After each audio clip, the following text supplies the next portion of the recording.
Don't talk about the Skinwalkers. I have a story, it isn't mine, but it happened to my uncle. He used to tell this story when we went camping and it scared the lights out of me every time I heard it. We live in Utah and my uncle, Mark, went on a mission at 19. They sent him to an Indian reservation in Arizona. They paired him up with a companion named Carl. When they first got there, there was a huge rift with the locals on the reservation with them being there. They didn't want my uncle and Carl staying on the reservation grounds. Eventually they came to a compromise that they would stay on the outskirts in a trailer. This reservation wasn't very big and was located next to a heavily wooded area.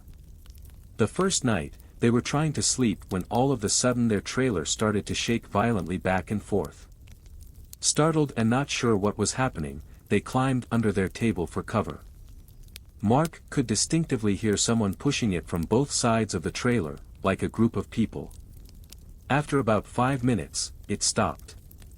That next day, they made rounds on the reservation and were talking to the locals. Carl made a comment to one of the families that their trailer was shaking that night before. The family got very quiet and then told them they had to leave. They thought it was strange, but didn't think much of it. The next night it happened again. They awoke to their trailer shaking back and forth. Again, they climbed under the table until it stopped. This went on for 2 more nights. Anytime they tried to talk to anyone about it, they got quiet and told them to leave. Mark started thinking that, due to the tension of their arrival, the locals were doing this to scare them off the reservation. They then go into a convenience store and they were talking together about how frustrated they were with the situation. The clerk overheard and said, "They can't talk about it. It's forbidden." Confused, they ask him, "Can't talk about what?" The guy continues to tell them about the Skinwalkers. He says they are evil demons that were once Native American witches. If they talk about it, the Skinwalkers will come for their souls. They just walked out of there baffled. They thought it was another scare tactic. So that night, when the shaking started again, my uncle decided to be brave and confront them. He went to the trailer door, flew it open, and yelled, "Hey!" When he did that, he saw these 3 animals run off. 2 were a wolf, 1 was a bear. But they looked strange, almost with human features. As he watched them run towards the trees, all 3 stood up on 2 legs, and walked slowly towards the trees making a human cackling laugh. It scared him so bad that they called their mission president that next morning and asked to be moved. They were relocated that day. For a year nothing happened. One day, they announced that Carl was being relocated to another city and Mark was getting a new companion, Jimmy. They had to drive for about an hour to pick Jimmy up from the airport.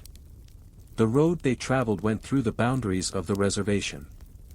They arrived at about 8 p.m. and met Jimmy, and they go to leave. The mission president tells Jimmy, "We are driving through a dangerous area at night, so we can't make any stops. If you need to use the restroom, you need to go now." Jimmy says, "I am fine." The mission president gets serious enough to even freak out Mark, "I am not kidding, go do your business." Jimmy was insistent he was fine. So they hit the road. As they were about 30 minutes into the drive, they were going through the area of the reservation boundaries. Jimmy starts complaining that he needed to pee badly. The mission president says, "We can't stop here. You'll have to hold it." Jimmy keeps going on, "I really can't hold it." So the mission president stops the car and says, "Okay, but you will do your business next to the door, and if I say get into the car, you better get into the car fast." With a look of confusion, Jimmy says, "All right." Opens the door, and starts to do his business.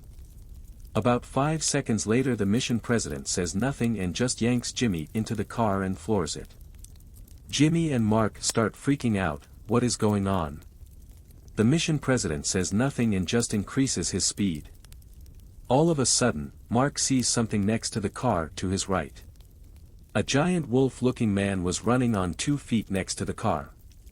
Mark looked at the speedometer, they were going over 60 miles an hour and still increasing.